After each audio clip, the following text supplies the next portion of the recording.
सबसे बड़ा पापी स्त्री या पुरुष एक बैल ने बताया, कड़वा है पर सच है। इस दुनिया में सबसे बड़ा पापी कौन है, स्त्री या फिर पुरुष?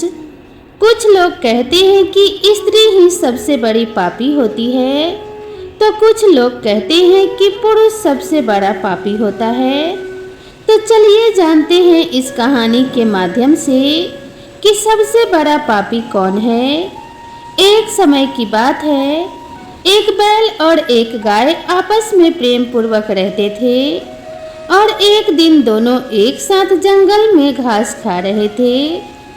तभी घास खाते खाते गाय को प्यास लगती है, तो वह गाय बैल से कहती है कि हे स्वामी, मुझे बहुत जोरों की प्यास लगी है। तब वह बैल कहता है कि हे प्रिय, यहाँ से थोड़ी दूर पर एक नदी है, चलो हम वहीं पर चलते हैं। उस नदी में पानी पीकर हम दोनों की प्यास बुझ जाएगी। उसके बाद गाय और बैल दोनों नदी पर पहुंचकर अपनी प्यास बुझाते हैं। उसके बाद वह दोनों वहीं पर बैठकर विश्राम करने लगते हैं और दोनों आपस में बातें करते हैं। तभी बैल गाय से कहता है कि हे प्रिय, इस संसार में सबसे बड़ा पापी और विश्वासघाती स्त्री होती है। गाय यह बात सुनकर क्रोधित हो जाती है और वह कहती है कि ऐसा नहीं है, इस संसार में सबसे बड़ा पापी और विश्वासघाती पुरुष होता है। आगे बैल कहता है कि हे प्रिय, तुम गलत कह रही हो। गाय और बैल एक दूसरे की बात से सहमत नहीं थे। फिर दोनों के बीच भयंकर लड़ाई होती है और उस लड़ाई में बात मारने पीटने पर उतर आती है। तभी बैल कहता है कि हे प्रिय, हम दोनों आपस में क्यों लड़ रहे हैं? क्यों ना हम दोनों भगवान श्री कृष्ण के पास जाकर यह पता करें कि इस संसार का सबसे बड़ा पापी स्त्री होता है या फिर पुरुष। तब गाय भी बैल की बात से सहमत हो जाती है और कहती है कि हे स्वामी, आपने सत्य कहा है, हम आपस में क्यों लड़ रहे हैं? चलो हम दोनों भगवान श्री कृष्ण के पास चलते हैं और जानते हैं कि इस दुनिया का सबसे बड़ा पापी स्त्री है या पुरुष। फिर गाय और बैल दोनों एक दूसरे के साथ भगवान श्री कृष्ण के पास पहुंच जाते हैं। फिर वह बैल भगवान श्री कृष्ण को प्रणाम करता है और कहता है कि हे प्रभु, इस संसार में सबसे बड़ा पापी और विश्वासघाती स्त्री होती है। तब भगवान श्री कृष्ण कहते हैं कि हे बैल, तुम कैसे कह सकते हो कि संसार का सबसे बड़ा पापी और विश्वासघाती स्त्री ही होती है? भगवान श्री कृष्ण ने बैल की बात सुनकर बैल से कहा कि तुम यह बात कैसे कह सकते हो? आखिर इस बात का तुम्हारे पास क्या प्रमाण है? तब भगवान श्री कृष्ण से वह बैल कहता है कि हे प्रभु, मैं आपको एक कहानी सुनाना चाहता हूँ जिससे साबित होगा कि पुरुषों से ज्यादा स्त्री पापी और विश्वासघाती होती है। फिर भगवान श्री कृष्ण बोले कि ठीक है, तुम कहानी सुनाओ। फिर वह बैल कहानी सुनाना शुरू करने वाला ही होता है कि तभी राधा रानी वहां पर आ जाती हैं और कहती हैं कि हे प्रभु, मुझे भी यह कहानी सुननी है। मैं भी सुनना चाहती हूँ कि सबसे बड़ा पापी और विश्वासघाती कौन है। तब भगवान श्री कृष्ण कहते हैं कि ठीक है देवी, आप भी बैठो और कहानी सुन लो। फिर वह बैल भगवान श्री कृष्ण और देवी राधा रानी के सामने कहानी सुनाने लगता है और कहता है कि हे प्रभु, दक्षिण देश में एक बहुत ही प्रसिद्ध राजा राज्य करता था और उस राजा का नाम था सुदास। उस राजा के 2 बेटे थे, दोनों बहुत ही बहादुर और प्रतापी थे। लेकिन सबसे बड़ा बेटा जिसका नाम अस्मक था, वह केवल प्रतापी ही नहीं था बल्कि बहुत ही सुंदर भी था। उसकी पत्नी मदयंती भी बहुत ही सुंदर और रूपवान थी। वह अपने आगे किसी दूसरी स्त्री को सुंदर नहीं मानती थी। एक दिन राजा सुदास ने अपने बेटे अस्मक को उसके किसी बात पर नाराज होकर राज्य से बाहर निकाल देने का आदेश दे दिया। राजा का यह आदेश सुनकर सभी इस बात से चिंतित हो गए। फिर अस्मक अपने महल में गया और उदास हो गया। उधर अस्मक को उदास देखकर उसकी पत्नी मदयंती ने पूछा कि हे स्वामी, आप उदास क्यों हैं? आपका चेहरा इतना मुरझाया हुआ क्यों है?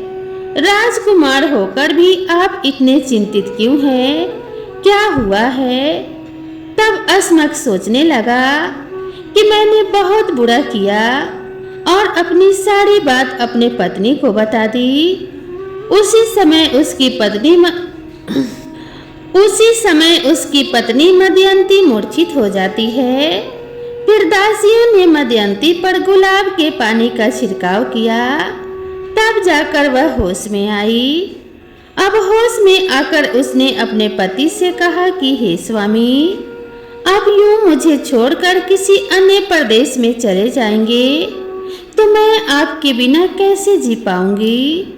हे प्राणनाथ, मैं भी आपके साथ ही चलूंगी। तब राजकुमार अस्मक अपने पत्नी मदयंती से कहता है कि हे प्रिय, तुम मेरे साथ कैसे चल सकती हो? क्योंकि दूसरे राज्य में अनेक प्रकार के संकट होते हैं और तुम नाजुक महलों में रहने वाली, महलों के बिना यह कष्ट कैसे बर्दाश्त कर पाओगी? फिर राजकुमार अस्मक की इस बात को सुनकर राजकुमारी मदयंती अस्मक से कहती है कि हे स्वामी, जितने भी दुख दूसरे राज्य में आएंगे वह सब हमारे साथ होते हुए भी मुझे सुख ही लगेंगे, लेकिन मुझे महलों के सुख आपके बिना जंगल के दुखों से भी अधिक डरावने लगेंगे, इसलिए मैं भी आपके साथ चलूंगी।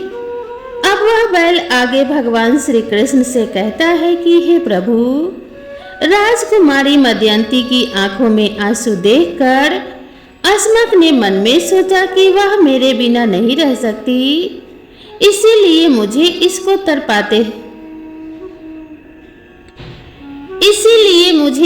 तरपते हुए छोड़कर जाना सही नहीं होगा। इन सभी बातों को सोचते हुए राजकुमार अपने पत्नी से कहते हैं कि हे प्रिय, तुम उदास क्यों होती हो? हम तुम्हें अपने साथ लेकर जाएंगे। इस बात से राजकुमारी खुश हो जाती है और अपने पति के साथ जाने की तैयारी करने लगती है। अगली सुबह वे राज्य से बाहर निकलकर एक जंगल में पहुंचते हैं। चलते चलते जब वह थक जाते हैं तो वह एक विशाल पीपल के वृक्ष के नीचे विश्राम करने का निर्णय लेते हैं। वह बहुत ही थके हुए थे। ठंडी हवा के झोंकों में उन्हें तुरंत नींद आ गई, परंतु कुछ देर बाद वहीं पर एक सांप ने मदयंती को काट लिया।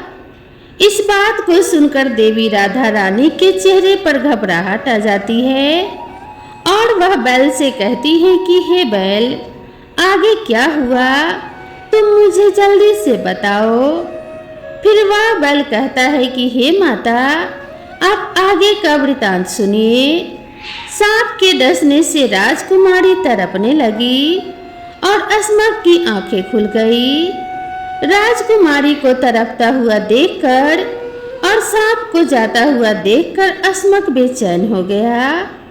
फिर कुछ देर बाद राजकुमारी की मौत हो गई। इस प्रकार मृतक राजकुमारी को देखकर राजकुमार ऊंचे स्वर में रोने लगा। फिर अस्मक ने मन में सोचा कि अब जब जीवन संगनी ही मर गई है तो मैं जीकर क्या करूंगा? मैं भी इसी जंगल में अपने प्राण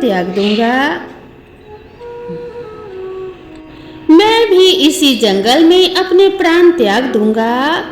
ऐसा मन में सोचकर वह राजकुमार उस राजकुमारी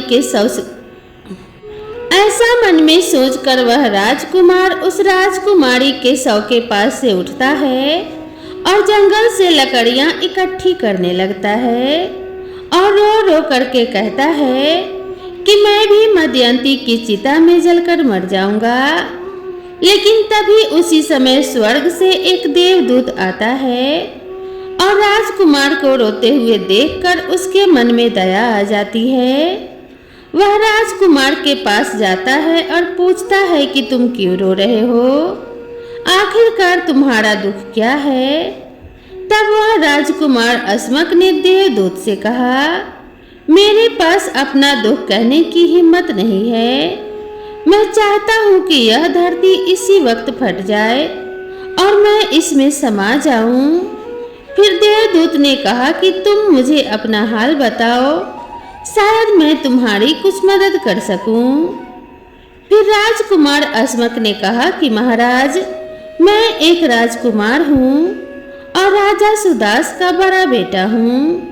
मेरे पिता ने मुझे राज्य छोड़ने के लिए कहा था, इसीलिए मेरी पत्नी और मैं इस जंगल में चलते चलते यहाँ पर आ गए। यहाँ आकर मेरी पत्नी को सर्प ने काट लिया है और उसकी मृत्यु हो गई है और मैं लकड़ियाँ इकट्ठा कर रहा हूँ ताकि मैं अपने पत्नी के साथ ही जलकर अपने आप को भी अग्नि के हवाले कर सकूं। तब भगवान श्री कृष्ण से वह बैल कहता है कि हे प्रभु, मैं आपको एक कहानी सुनाना चाहता हूँ जिससे साबित होगा कि पुरुषों से ज्यादा स्त्री पापी और विश्वासघाती होती है। फिर भगवान श्री कृष्ण बोले कि ठीक है, तुम कहानी सुनाओ। फिर वह बैल कहानी सुनाना शुरू करने वाला ही होता है कि तभी राधा रानी वहां पर आ जाती हैं और कहती हैं कि हे प्रभु, मुझे भी यह कहानी सुननी है। मैं भी सुनना चाहती हूँ कि सबसे बड़ा पापी और विश्वासघाती कौन है। तब भगवान श्री कृष्ण कहते हैं कि ठीक है देवी, आप भी बैठो और कहानी सुन लो। फिर वह बैल भगवान श्री कृष्ण और देवी राधा रानी के सामने कहानी सुनाने लगता है और कहता है कि हे प्रभु, दक्षिण देश में एक बहुत ही प्रसिद्ध राजा राज्य करता था और उस राजा का नाम था सुदास। उस राजा के 2 बेटे थे, दोनों बहुत ही बहादुर और प्रतापी थे। लेकिन सबसे बड़ा बेटा जिसका नाम अस्मक था, वह केवल प्रतापी ही नहीं था बल्कि बहुत ही सुंदर भी था। उसकी पत्नी मदयंती भी बहुत ही सुंदर और रूपवान थी। वह अपने आगे किसी दूसरी स्त्री को सुंदर नहीं मानती थी। एक दिन राजा सुदास ने अपने बेटे अस्मक को उसके किसी बात पर नाराज होकर राज्य से बाहर निकाल देने का आदेश दे दिया। राजा का यह आदेश सुनकर सभी इस बात से चिंतित हो गए। फिर अस्मक अपने महल में गया और उदास हो गया। उधर अस्मक को उदास देखकर उसकी पत्नी मदयंती ने पूछा कि हे स्वामी, आप उदास क्यों हैं? आपका चेहरा इतना मुरझाया हुआ क्यों है? राजकुमार होकर भी आप इतने चिंतित क्यों हैं? क्या हुआ है?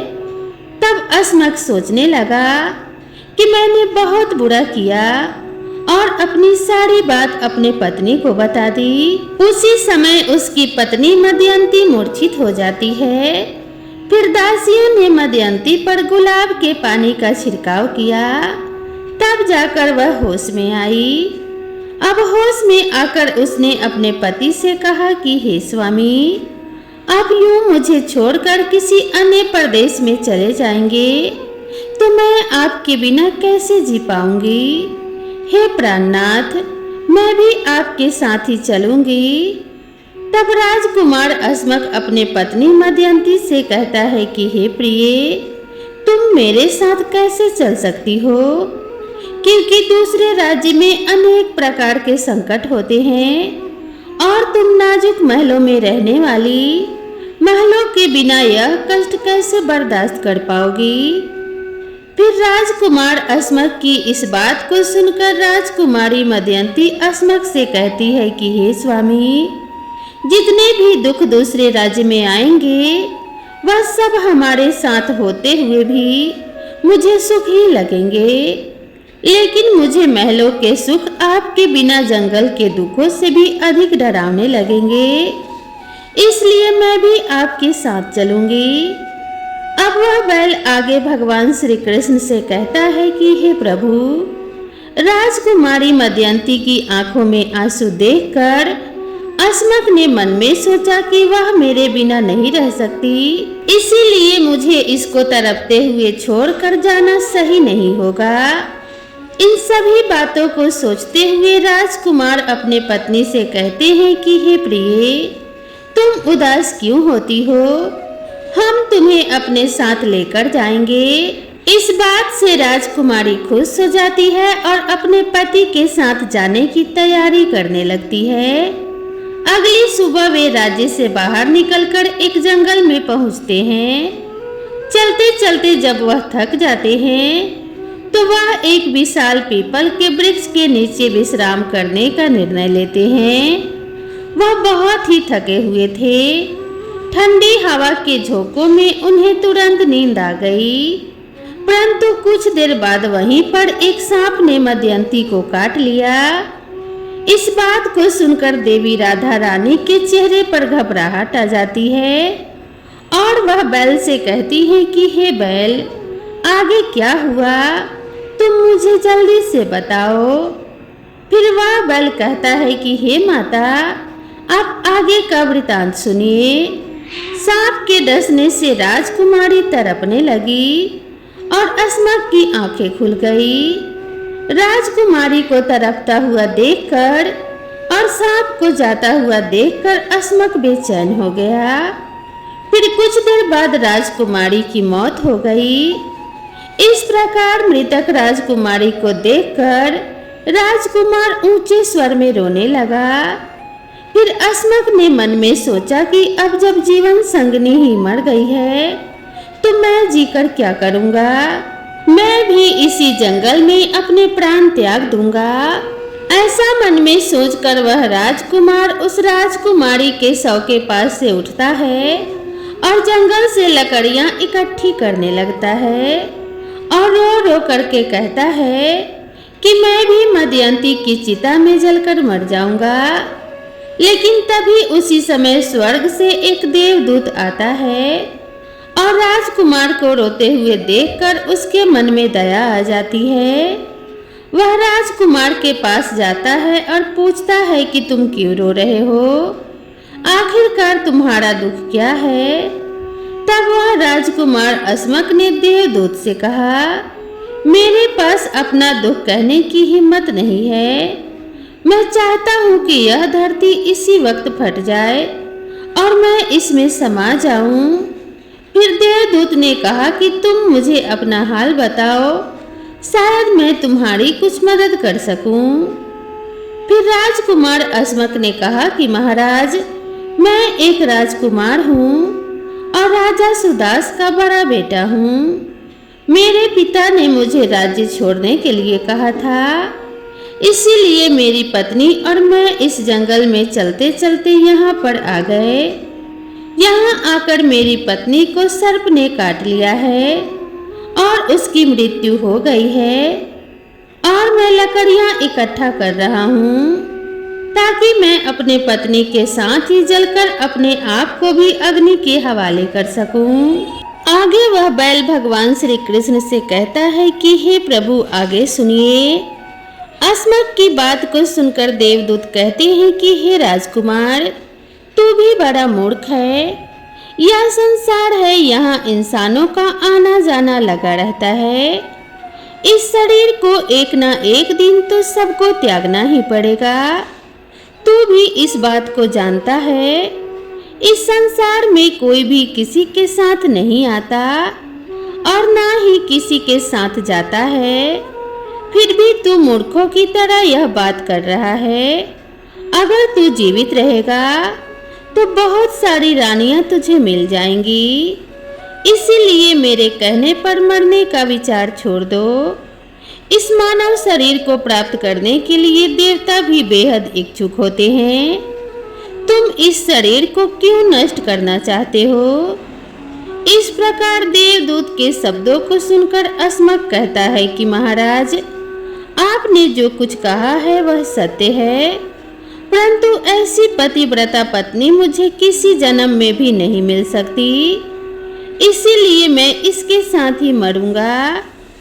राजकुमार के विचार सुनकर देवदूत ने जान लिया कि यह अपने पत्नी के बिना नहीं रह सकता है।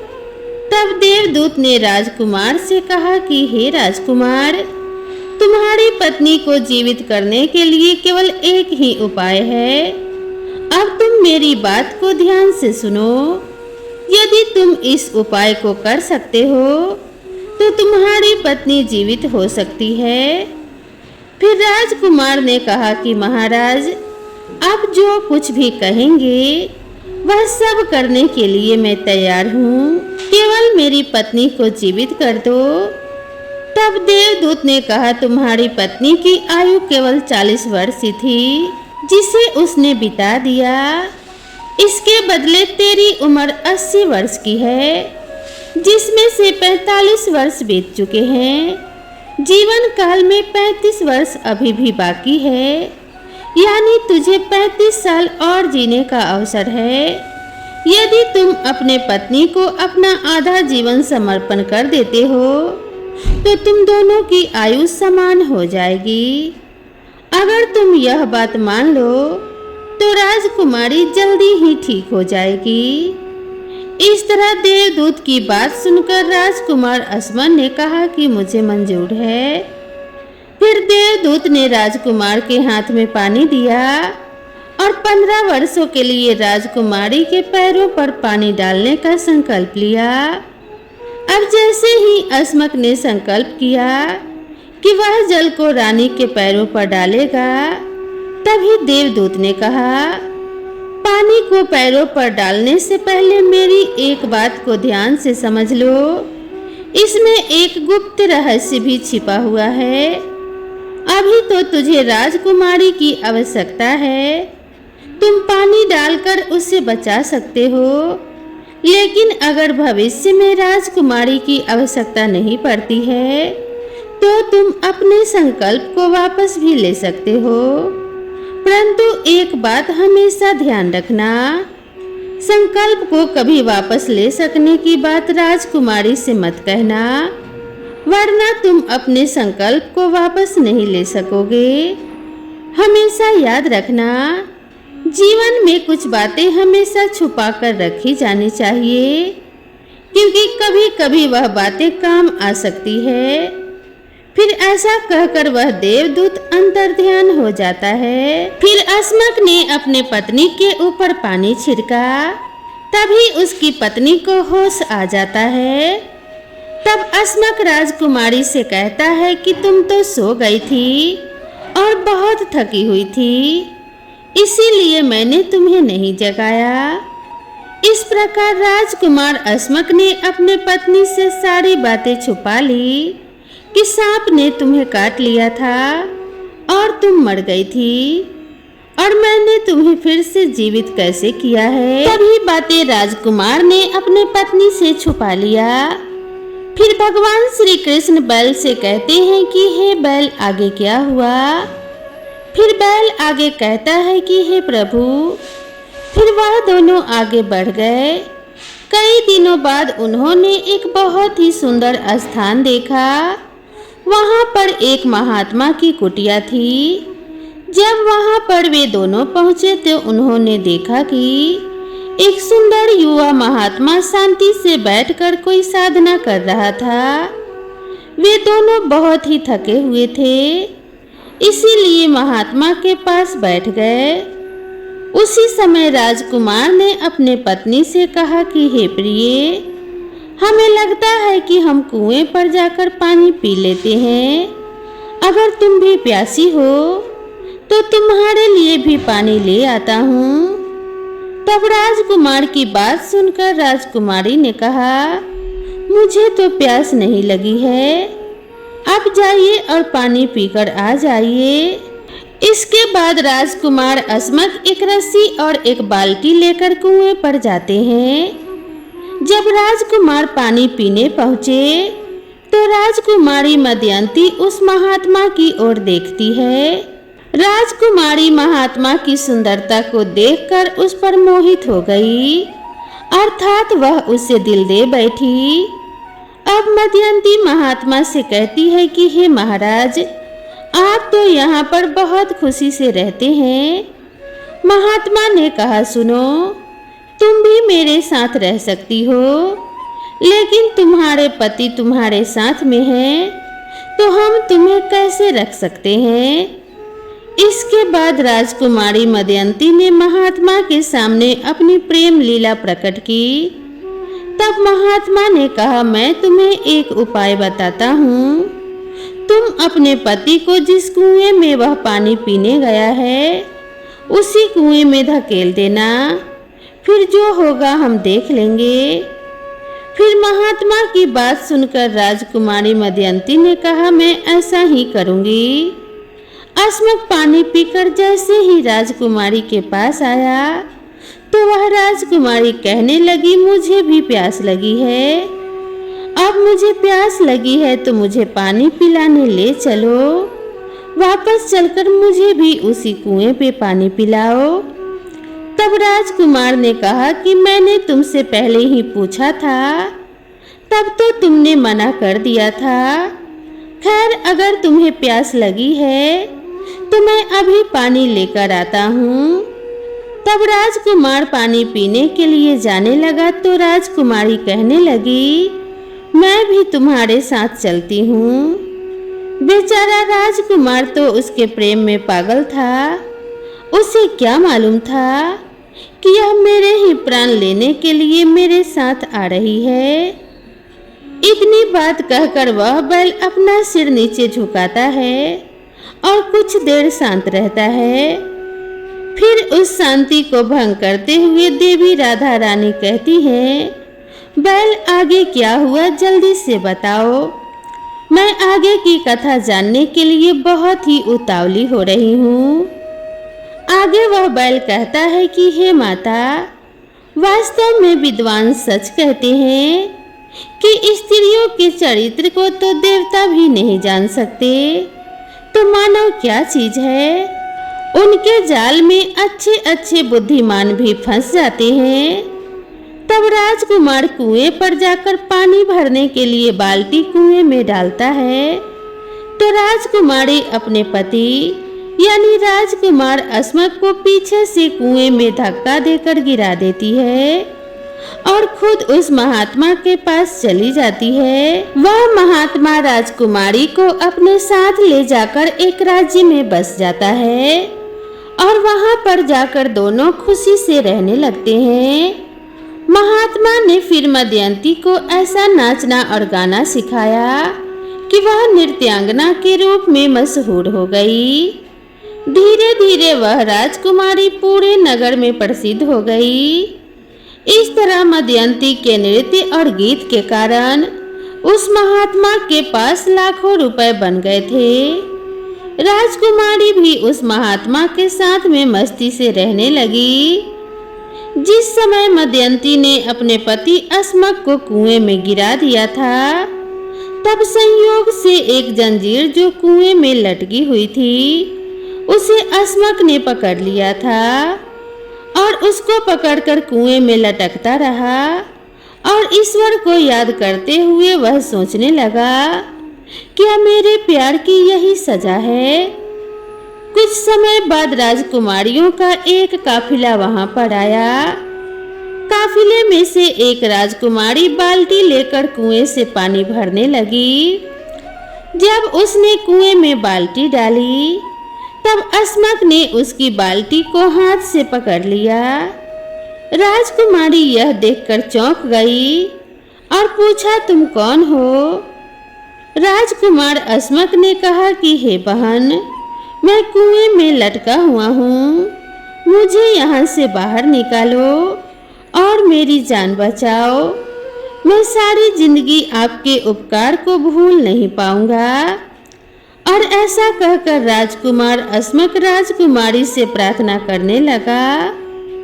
फिर राजकुमार अस्मक के दुख को देखकर राजकुमारी को उस पर दया आ गई और उसने असमक को कुएं से बाहर निकाल दिया। फिर पूछा, भाई तुम कौन हो? इस कुएं में कैसे गिरे? तुम मुझे अपना हाल बताओ। तब असमक ने कहा, बहन मैं अपना हाल आपसे कैसे कहूँ? जो मुश्किलें मेरे साथ आई है वह भगवान न करे किसी और के साथ ऐसा हो। फिर असमक ने कहा, यदि तुम जानना ही चाहती हो तो मैं आपको अपनी कहानी सुनाता हूँ। मैं एक राजकुमार हूँ। मेरे पिता ने मुझे राज्य से निकाल दिया था, इसीलिए मैं अपनी प्रिय पत्नी के साथ एक जंगल में पहुँच गया। मेरी पत्नी और मैं एक दूसरे से बहुत प्यार करते थे। जंगल में एक सांप ने मेरे पत्नी को काट लिया, जिससे उसकी मृत्यु हो गई। मैं जब अपने पत्नी के साथ मरने जा रहा था तब एक देवदूत ने मुझ पर दया की और मेरी आयु में से 15 वर्ष मेरे पत्नी को देने के बाद उसे पुनर्जीवित कर दिया। फिर हम उस जंगल से आगे बढ़े। कुछ दिनों बाद हम एक स्थान पर पहुंचे जहां एक महात्मा का डेरा था। हम दोनों वहीं रुके और हमें प्यास लगी थी, तो मैं पानी पीने के लिए कुएं के पास आया तो मेरी पत्नी ने मुझे कुएं में धक्का दे दिया और मैं कुएं में गिर गया।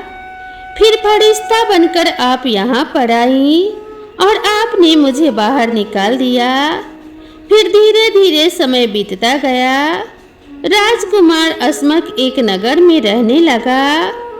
असमक एक सेठ साहूकार के साथ मुनीम की नौकरी करने लगा। एक दिन शहर के सभी व्यापारी और सेठ साहूकार राजा के यहाँ पहुँच गए।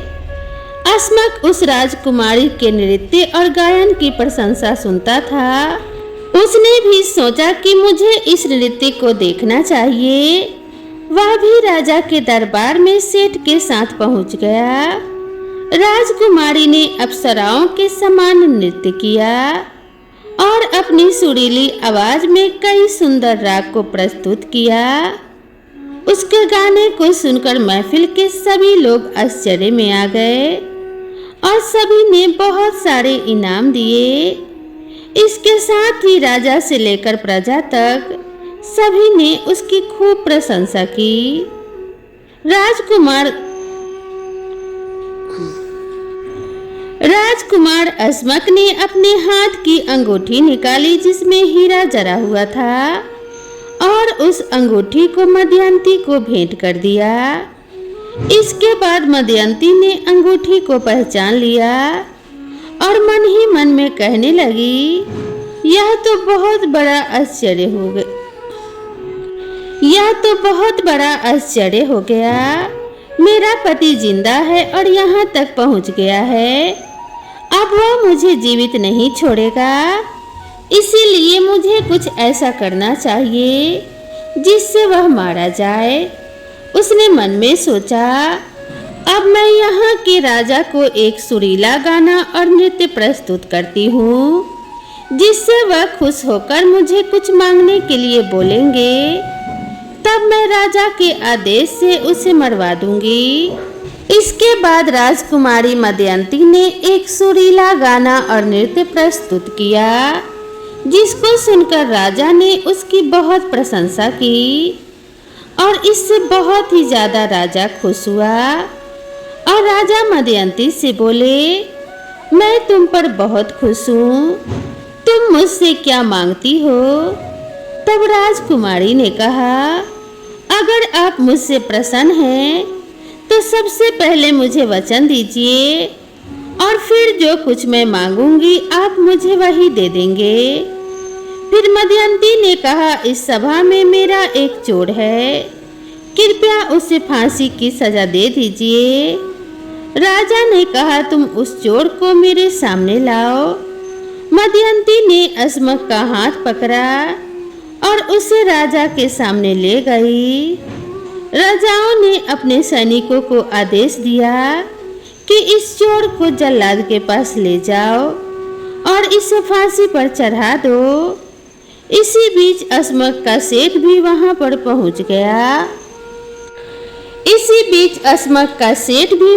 पहुंच गया। वह डरकर अस्मक के पास गया और पूछने लगा, तुमने क्या चुराया है इसका, जिसके कारण यह तुझे मरवाना चाहती है? अस्मक ने अपने मालिक से कहा, मालिक मैंने कुछ नहीं चुराया है, बस आप इस राजा को केवल यह बता दो कि यह मेरी 2 बातें सुन ले, इससे मेरी भी जान बच सकेगी। अब अस्मक का मालिक यह सुनकर अपने साथी व्यापारियों और साहूकारों के पास गया और सभी ने मिलकर मशवरा किया। उन्होंने कहा, मित्रों, या तो राजा न्याय करे या फिर हम सभी इस शहर को छोड़कर कहीं और चले जाएंगे। इस प्रकार सभी व्यापारी राजा के पास गए और कहने लगे, राजा साहब, हमारा मुनीम निर्दोष है। वह कह रहा है कि वह अपनी 2 बातें आपको कहना चाहता है, फिर भी आपको लगे कि उसने ही अपराध किया है तो आप उसे फांसी पर चढ़ा देना। लेकिन वह कहता है कि मेरे मरने से पहले राजा केवल मेरी 2 बातों को जरूर सुने। फिर राजा ने व्यापारियों की बात सुनकर के कहा कि ठीक है, मुनीम को बुलाओ। अस्मक को लेकर राजा के सामने लाया गया और राजा ने कहा कि तुम जो कुछ भी कहना चाहते हो वह मेरे सामने कहो। तब राजकुमार अस्मक ने कहा, महाराज, मैंने क्या अपराध किया है जिसके कारण आपने मुझे फांसी पर चढ़ा देने का आदेश दे दिया है? फिर उसकी बात को सुनकर के राजा ने कहा कि तू इसका चोर है। अस्मक ने कहा, नहीं महाराज, मैं इस उल्टा स्त्री का पति हूँ। यह मुझे एक कुएं में मारने के लिए धकेल कर एक महात्मा के साथ चली आई है। राजकुमारी मदयंती ने समझ लिया कि बात बिगड़ रही है। तब वह राजा से कहती है, महाराज, मैं उल्टा नहीं हूँ, यह झूठ बोल रहा है। यह कौन है? मैं तो इसे जानती तक नहीं। यह तो मेरा चोर है, मैं सिर्फ इतना ही जानती हूँ। फिर राजकुमार अस्मक ने कहा, महाराज, ठीक है, अगर यह मेरी पत्नी नहीं है तो वह सब कुछ जो मैंने रास्ते में छोड़ा था वह मेरी अमानत के रूप में मुझे वापस कर दे। राजकुमार ने अपनी अमानत को लौटाने की बात कही तो राजकुमारी मदयंती ने इसे स्वीकार कर लिया। तब अस्मक ने कहा, अच्छा, अब तुम अपने हाथों में पानी ले लो, न्याय इसी सभा में होगा। पानी लेकर उसने जमीन पर रखा और कहा, वह वस्तु जो तुमने मुझे रास्ते में दी थी मैं वापस कर रहा हूँ। मदयंती ने भी हाथों में पानी लिया और कहा, जो वस्तु उसने मुझे रास्ते में दी थी मैं वापस कर रही हूँ। जैसे ही उसने अपने हाथों का पानी छोड़ा तो राजकुमारी के प्राण छूट गए। यह दृश्य देखकर वहां के लोग हैरान रह गए। राजा यह देखकर चिंतित होकर अस्मक से कहने लगा, यह क्या हो गया है, मुझे सच्चाई बताओ। तब राजकुमार अस्मक ने अपनी कहानी शुरू की, अपने जीवन की सब घटनाओं को खोलकर बताते हुए उसके देश निकाले जाने से लेकर अब तक की सभी घटनाओं को सुनाया। राजा ने सब कुछ सुनकर अस्मक को अपने गले से लगा लिया और अपनी बेटी की शादी अस्मक के साथ कर दी। आगे वह बैल अपनी कहानी को समाप्त करते हुए भगवान श्री कृष्ण से कहता है, हे प्रभु, इसीलिए मैं भी स्त्रियों से घृणा करता हूँ और मैं यह कह सकता हूँ कि इस संसार में स्त्रियां पुरुषों से अधिक पापी और विश्वासघाती होती हैं। इस कहानी ने सबको हैरानी में डाल दिया। देवी राधा रानी ने कहा कि हे प्रभु, मुझे लगता है कि यह बैल सच कह रहा है, लेकिन सभी स्त्रियों में से केवल 1-2 ही बिना नैतिक मूल्य और ईमानदारी की हो सकती हैं। पुरुषों में भी कुछ ऐसे हैं जो पापी और विश्वासघाती हो सकते हैं। फिर भगवान श्री कृष्ण ने गाय से पूछा कि तुम कैसे सिद्ध करोगी कि पुरुष ही सबसे बड़ा पापी और विश्वासघाती होता है। यह सुनकर गाय ने कहा कि हे प्रभु, मैं भी आपको एक कहानी सुनाती हूँ जिससे स्पष्ट होगा कि स्त्री की तुलना में पुरुष अधिक पापी और विश्वासघाती होते हैं।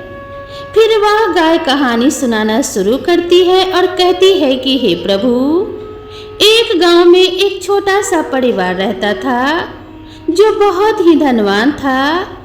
उस सेठ का बेटा एक अद्भुत प्रकार का व्यक्ति था। सेठ का बेटा ऐसा जुआरी था कि सेठ उसके बारे में सोचते सोचते परेशान रहता था। एक दिन उसका बेटा जुआ खेल रहा था। उसी दिन उसके पिता का निधन हो गया। फिर भी उसने जुआ खेलना बंद नहीं किया, बल्कि पिता की मृत्यु के बाद भी वह खुलकर जुआ खेलने लगा और सब कुछ हार गया। फिर वह अपने गांव से दूर चला गया और एक सेठ के घर जा पहुंचा और सेठ से बोला, मुझे बहुत तेज प्यास लगी है, क्या मुझे एक गिलास पानी मिलेगा? तब सेठ ने उस युवा से पूछा कि तुम कौन हो और क्या करते हो और कहां से आए हो? इसके उत्तर में उस युवा ने कहा कि मैं एक व्यापारी हूँ और यहाँ से जा रहा था तो सोचा कि पानी पीकर चला जाऊं। तब सेठ ने पूछा कि तुम कौन सा व्यापार करते हो? युवा कहता है, व्यापार करते समय मेरा सारा सामान समुद्र में डूब गया, इसीलिए यदि आप मेरी कुछ मदद करेंगे तो अच्छा होगा। फिर सेठ ने उस लड़के की बात सुनी और उसकी बातों के जाल में फंस गया और कहने लगा, बेटा तुम तो ठीक ठाक हो और कुछ कमा भी लेते हो, तो क्या तुम मेरी बेटी से विवाह करोगे? अब तो यह सुनकर वह युवा खुश हो जाता है और विवाह के लिए हाँ कर देता है। इसके बाद दोनों का विवाह हो जाता है। गाय ने कहा कि हे प्रभु, इस प्रकार वह सेठ अपनी बेटी को बहुत सारे धन के साथ विदा कर देता है। उधर उस लड़के को तो बस केवल धन के लिए ही विवाह करना था, तो उसने वह भी कर लिया। अब विवाह के बाद जब युवा सेठ की लड़की को अपने साथ लेकर जा रहा था तो रास्ते में एक जंगल आ गया। वहां पर युवा लड़का अपनी पत्नी से बोला, देखो हम अभी जंगल में हैं, यहाँ कोई चोर हमारे गहनों को चुरा सकता है, इसीलिए आप अपने सभी गहनों को मुझे दे दो ताकि हम सुरक्षित रख सकें। युवा की पत्नी ने अपने पति पर भरोसा किया और अपने सभी गहनों को उसे सौंप दिया। और वह भरोसा क्यों ना करे, क्योंकि वह उसका पति था। उसके बाद युवा ने अपने पत्नी के गहनों को एक पारदर्शी थैले में बांध लिया और फिर वह उस जंगल में आराम करने के लिए ठहर गए। इस दौरान युवा के मन में लालच तो पहले से ही था, वह लालच और भी ज्यादा बढ़ गया। उसकी पत्नी के साथ जाने वाली एक दासी जिसे सेठ ने अपनी लड़की के साथ भेजा था, युवा ने उस दासी को मार डाला।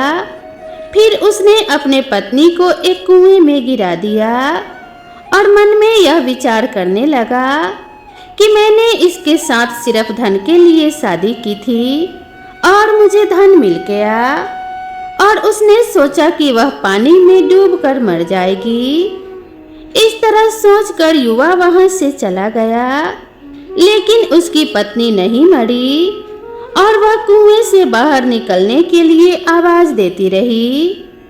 कुएं के पास से एक आदमी गुजर रहा था और जब उसने किसी महिला की आवाज सुनी तो उसने उस महिला को कुएं से बाहर निकाल लिया।